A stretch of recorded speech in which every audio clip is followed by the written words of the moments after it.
그런 것을 질문할 생각조차 떠오르지 않았다. 처음부터 시작하겠습니다. 하고 소장이 말했다. 그러자 열의에 찬 학생들은 그들의 노트에 처음부터 시작하고 소장의 의도를 피기했다. 이것들이 부학이라는 것입니다. 소장은 손을 흔들며 말했다. 그러고는 차단문을 열고 번호가 붙은 시험관을 올려놓은 선반의 대여를 견습생들에게 보여주었다.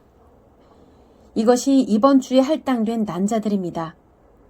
이것은 혈액과 같은 온도로 보관되고 있습니다. 그는 설명을 계속했다. 하지만 남성 배우자들은 여기에서 그는 다른 문을 열었다.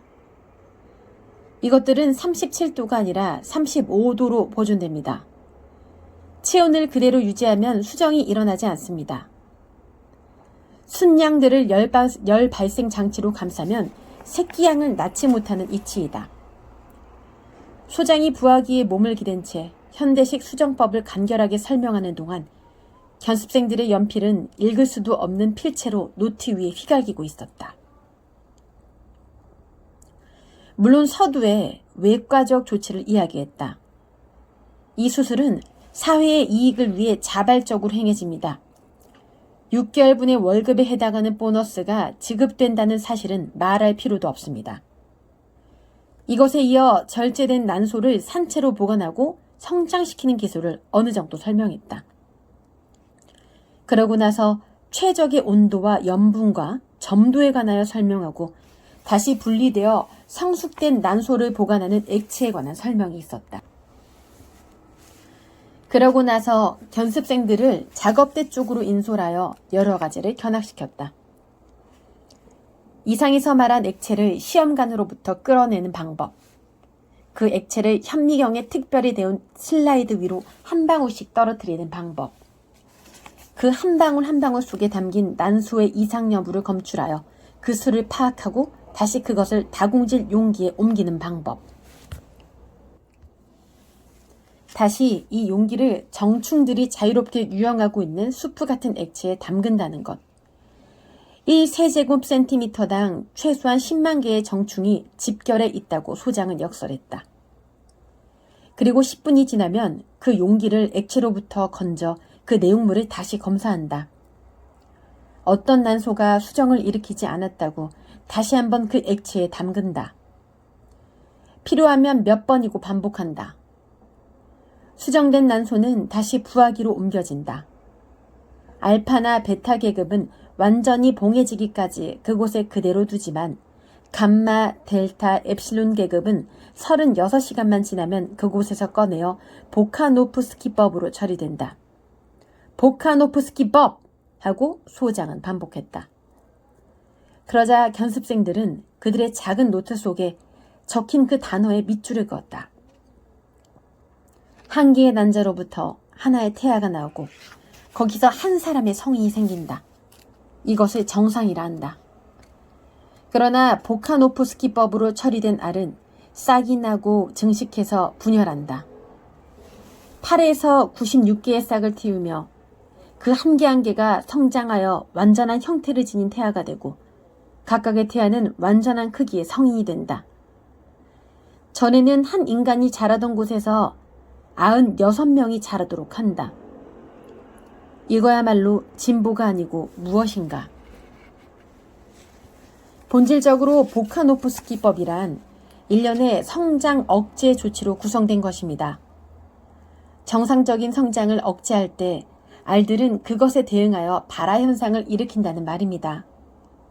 정말 역설적인 현상입니다. 하고 소장은 결론을 내렸다. 견습생들의 연필은 바삐 달렸다.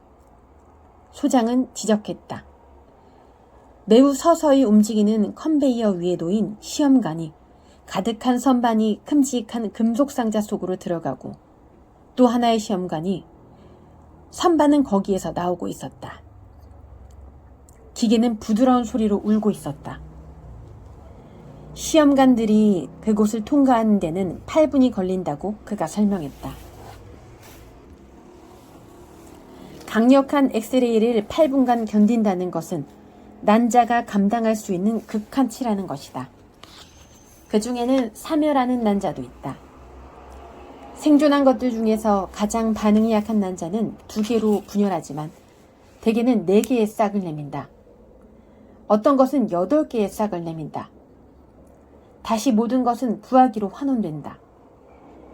거기서 싹은 자라기 시작한다. 그러다가 이틀 후에는 급격히 냉각시킨다. 냉각시켜 발육을 억제시키는 것이다. 그 각각의 싹은 2개, 4개, 8개로 발화된다. 발화가 끝나면 사멸할 정도까지 알코올에 담근다. 거기서 다시 싹을 내미는데 그 발화 과정이 끝나면 이 3번째 싹은 더 이상 발육을 억제하면 치명적이기 때문에 그냥 평화롭게 발육하도록 방치된다. 이 시점에 이르면 최초의 난자는 8개에서 96개의 태아가 될 가능성이 있는 것이다. 이것이야말로 자연에 가해진 놀라운 개선이라는 점에서 이론이 있을 수 없을 것이다. 난자가 때로 우연한 분열을 일으키던 모태시대에서 보았던 보잘것없는 쌍둥이나 새 쌍둥이가 아니라 훌륭하고 똑같은 쌍둥이가 나오는 것이다. 그것도 한 번에 몇 다섯씩, 아니 몇십 쌍씩 나오는 것이다. 몇십 쌍. 소장은 그 어휘를 반복하고 마치 기분 좋게 선심을 쓰듯 그의 팔을 앞으로 뻗었다. 몇십 쌍씩 나오는 것입니다. 그러나 한 견습생이 그렇게 되면 무슨 이익이 있습니까? 하고 바보 같은 질문을 던졌다. 이건 놀랄 일이군. 소장은 그 학생 쪽으로 몸을 급히 돌렸다. 자넨 그것을 모르겠나? 그걸 정말 모르겠나? 그는 한 손을 올렸다. 그의 표정은 엄숙했다. 보카노프스키법은 사회 안정의 중요한 수단의 하나야. 사회 안정의 중요한 수단의 하나. 표준형 남녀, 균등한 집단, 보카노프스키 과정을 거친 한 개의 난자로부터 태어난 인간으로 충원된 작은 공장.